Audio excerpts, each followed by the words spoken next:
You sign up to come to Alaska. This is just a normal day for us here. If you're from England, anyone here from England? Scotland? Another similar day. All right, so I'm your captain, and my name is Lance, and I've just got a couple of quick things to tell you, safety-wise. There are PFDs, otherwise known as life jackets, located under all your seats.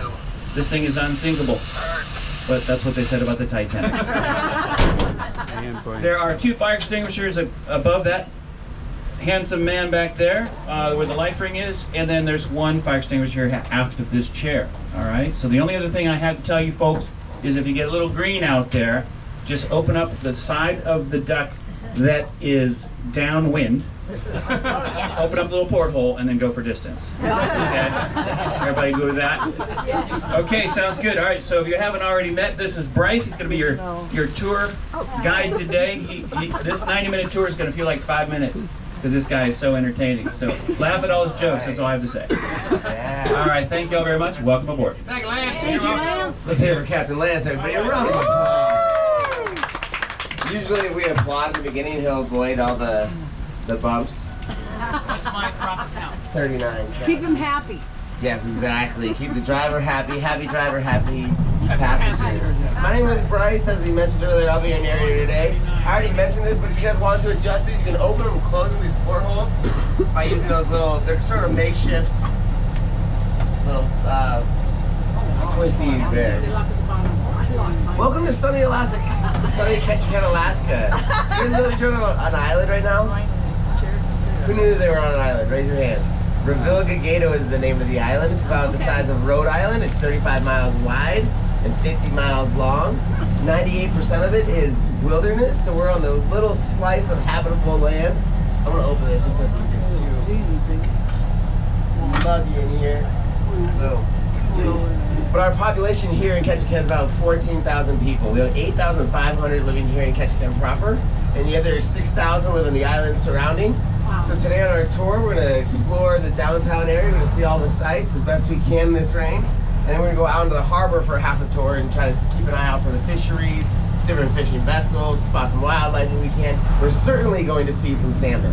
I can guarantee that. Especially at Creek Street. The salmon are in their full run right now.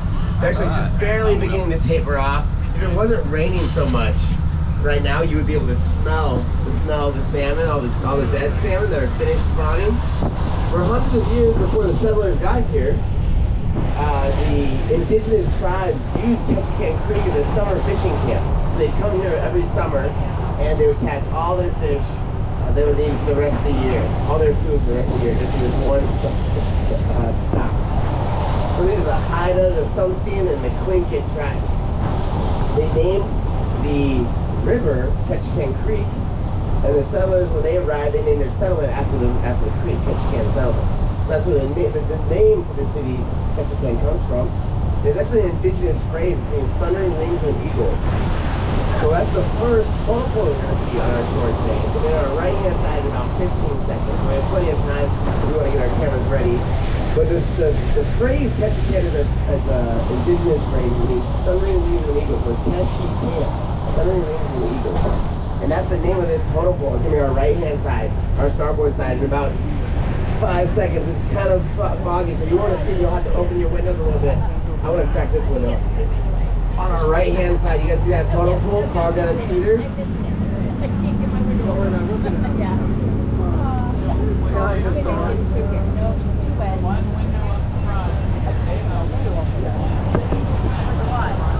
So if we open one window in the front and one window in the back, that'll create a cross street. And that way maybe our windows won't fog up like this. And I have one emergency towel, if anybody. It comes down, there's only one. Yeah, we should start selling them. The highest bidder. Yeah. So it just. For it. Yeah, for the highest bidder. Let's see here. On our right-hand side, we're going to pass by our rock statue. The rock statue. You guys see that statue? Got 7 figures on it. Represent the original settlers of Ketchikan. So there's Chief Johnson on the front with his spear. And he actually has the tallest totem pole in town. As we drive onto the dock right here, we're gonna drive right past that totem pole. But that's the Chief Johnson totem pole at the end of that street right there. Here in a few moments, we're gonna come at the very end. I'll point out some closer things. We got these spruce plank boardwalks on our left and our right. You guys see these boardwalks, these sidewalks made out of spruce plank. Now, at one point, all the docks and all the streets were made out of spruce planks, and it was made illegal to walk in high heels on the dock. Does anybody guess why? Why would it be illegal to walk in high heels on the dock? Your heels might get stuck. It's actually to prevent the working ladies, the red light district, from wandering out into the docks and distracting the dock workers from doing their jobs. So they had to pass the law that's still on the books today. If you're wearing high heels out here, you can get a ticket. I know Captain Lance already has 3 tickets this year already. I'm taking jabs. I have to be careful. If I tell a joke he doesn't like, he just hits the brakes real hard. And I got a nudge just like that. On our left-hand side, folks, we're passing by Sam's Fine Jewelry. Give them a wave and a quack. These are family friends with the business. They're excellent people. They got handmade exquisite jewelry from all over the world. If you visit that store after the tour, tell them you came with us. They'll give you a free pearl pendant just for visiting. VIP Duck Tour members. We're driving on Spruce Mill Way. They call this Spruce Mill Way because it's the home of the old Spruce Mill where the Lumberjack Show is today.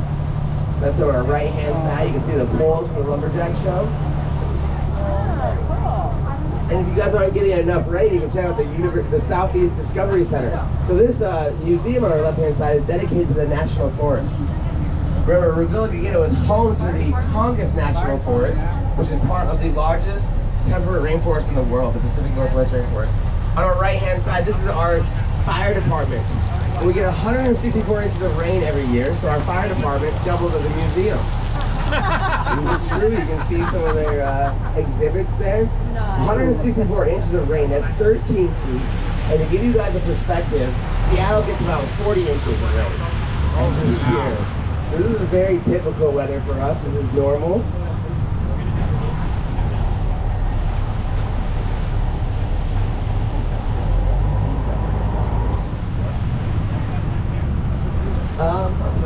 As the air is getting a little bit better to see. Yeah.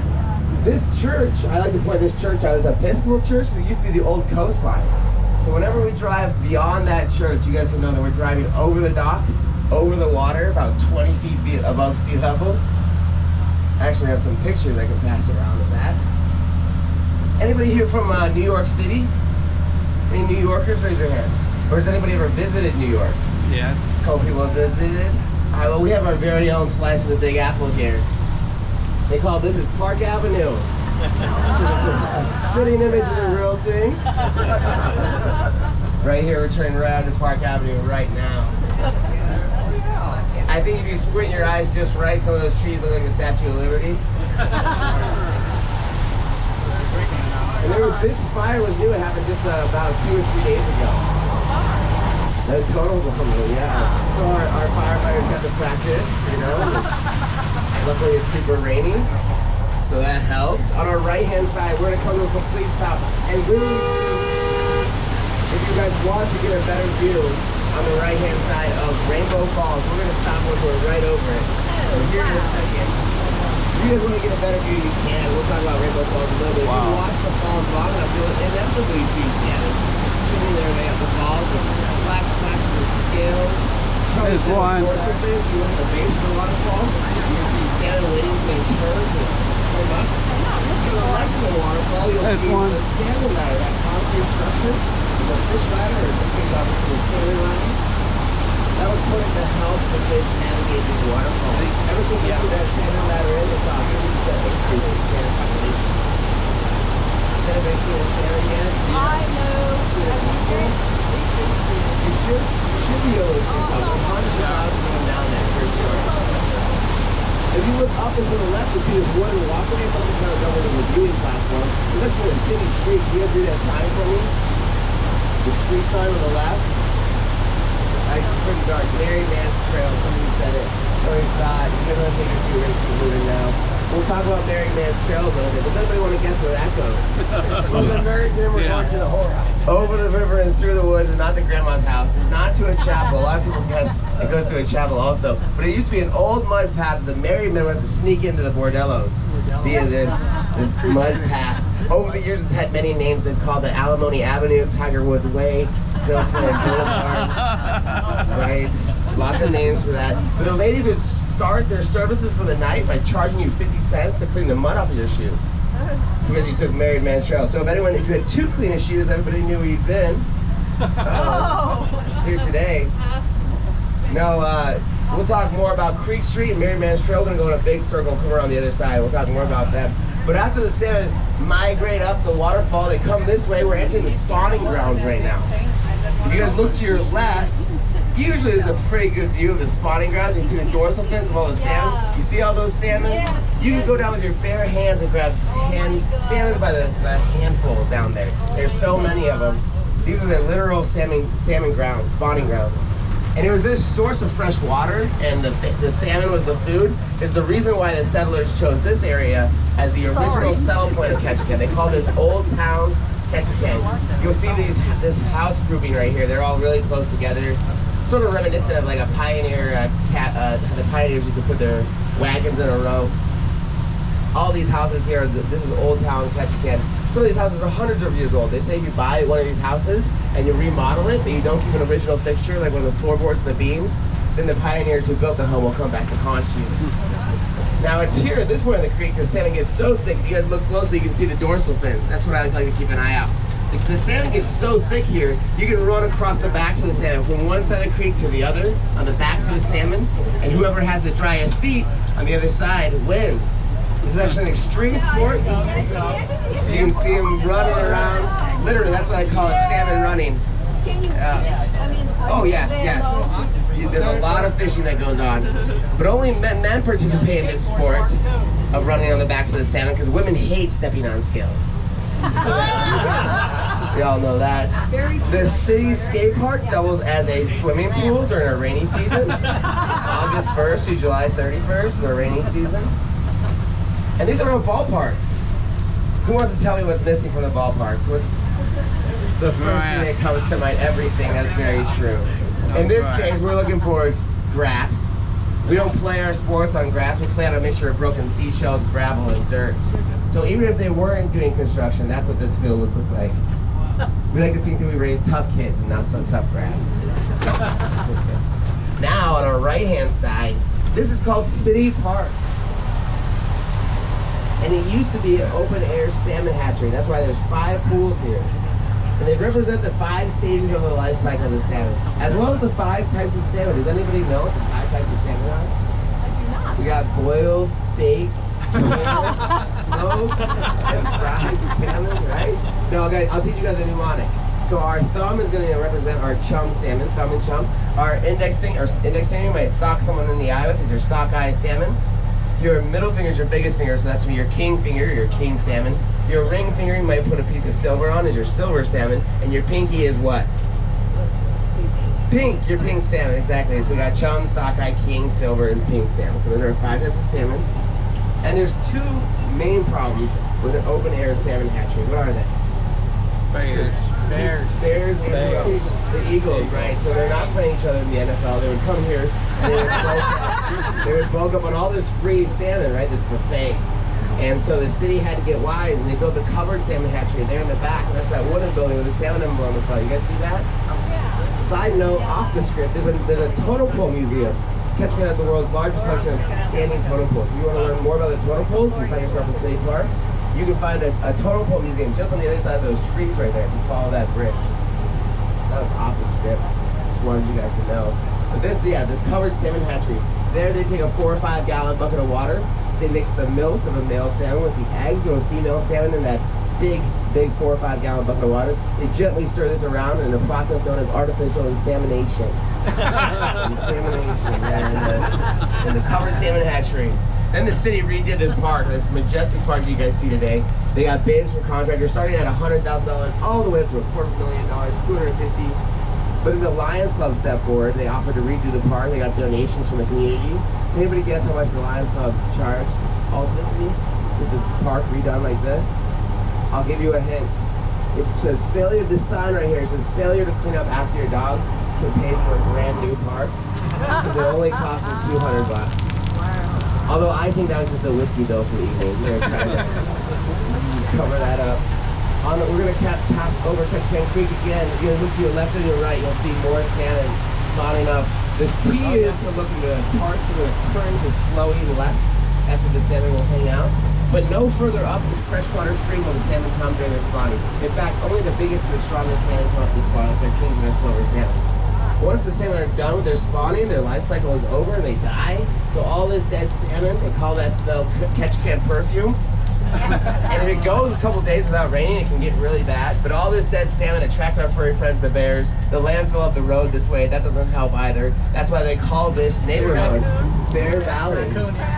Is there a raccoon? Yeah, you just crossed the street. He scampered across the street. He's on the right side now. Uncommon to see bears. This is Bear Valley. There's 1,500 black bears on Revilla Vigado.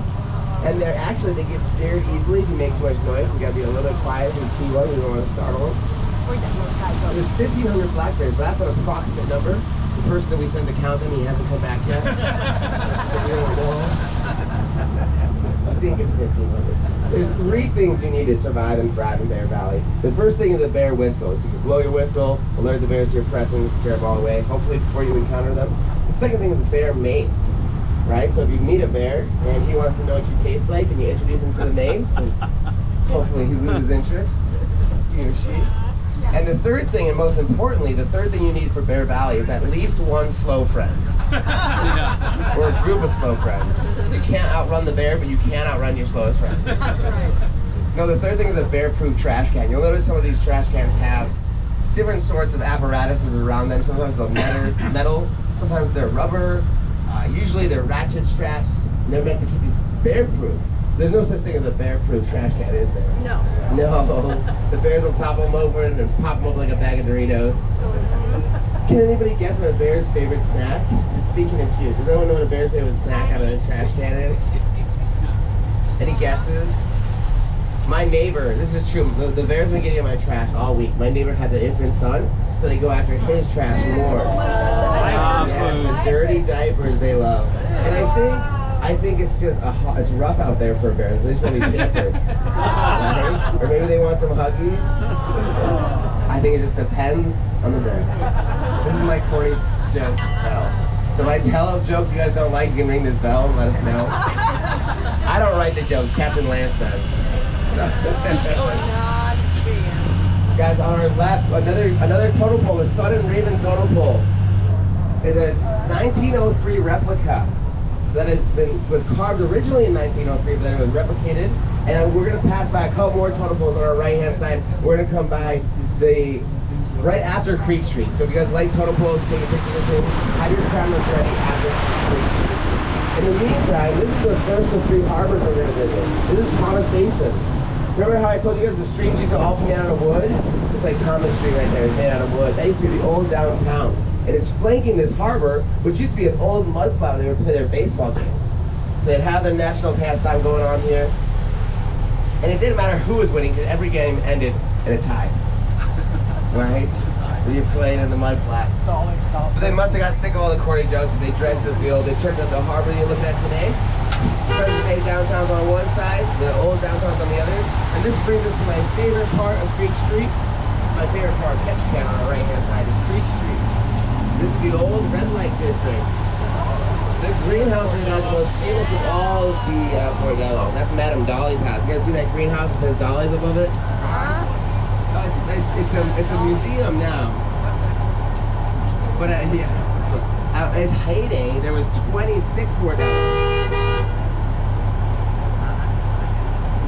26 Bordellos.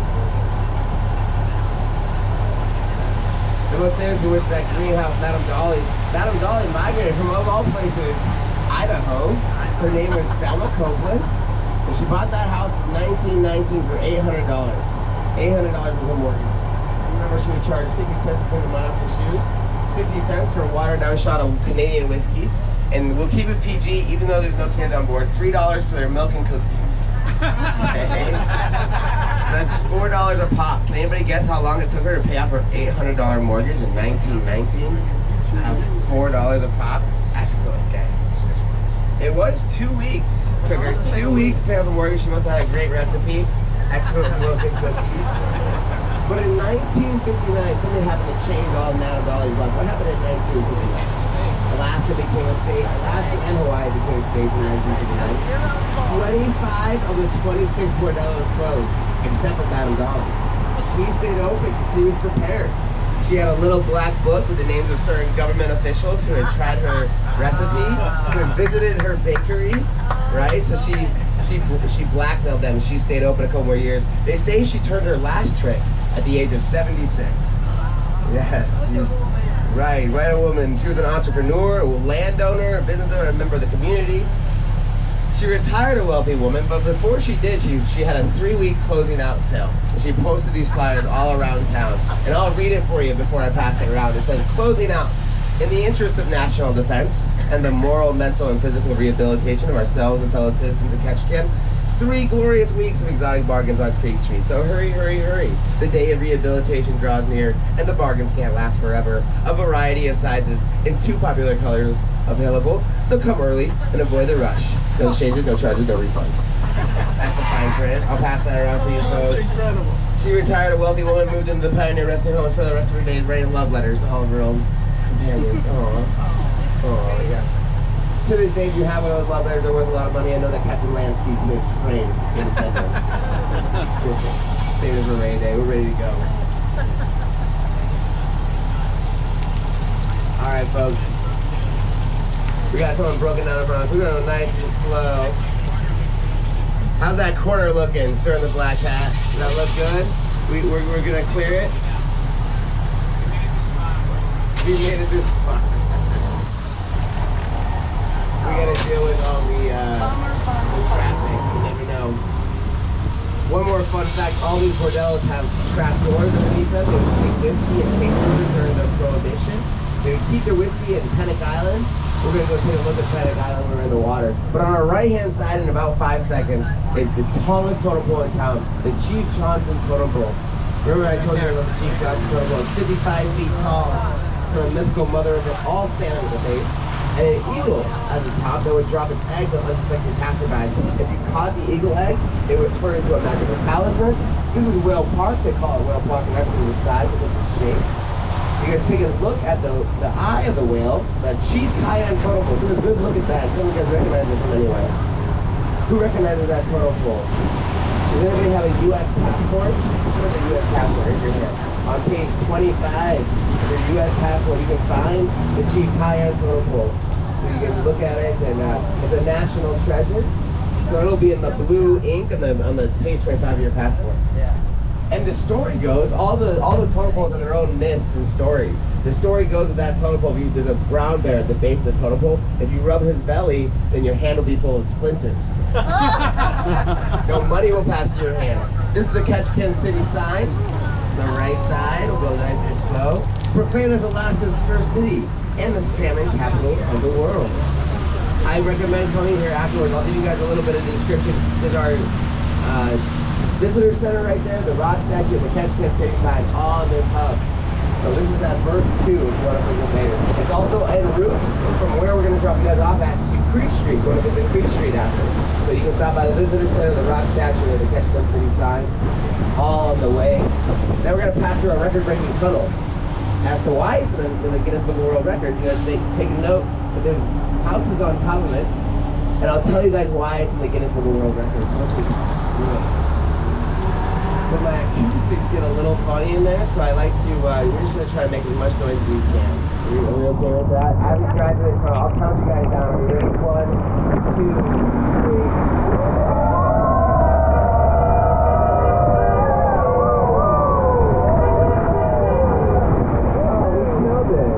Very well done. As early in the morning as it is, you guys did great. We like to make as much noise as we can because there's a crosswalk right in front of that tunnel. So this is true, so we want to give everyone a warning that we're coming. Before they dug that tunnel out, the only way to get to this side of the island was by boat. And that's what brings us to Casey Moran Harbor, the only permanent moorage in town. That tunnel's in the Guinness Book of World Records, not because it's the longest, but it's the only tunnel that you can drive through, drive around, drive over, and when the tide is low, you can take a boat beneath it as well. It's a very versatile tunnel. But they call this New Town. Remember, Old Town was where the settlers first arrived? and over in the Parks District. Downtown, where all the bars and brothels were, that makes this Newtown. With the growth and development of Newtown, after they put that tunnel in, the population started to grow, and this side of the island started to grow. And with that population growth, the mayor got concerned there was too much debauchery going on with all the bars and the brothels. So they passed a law there had to be an equal number of churches as there was bars. So Ketchikan found religion. We all, after all, a drinking town is over the fishing problem. So we found religion. We built this Lutheran church, just like the Episcopal church. The Lutheran church was built up on the coastline. Check the Lutheran church. No big Eagles first up their religion. You know, they learn to pray. So that's when they hang out in that church. These are the granite walls of Ketchikan, or as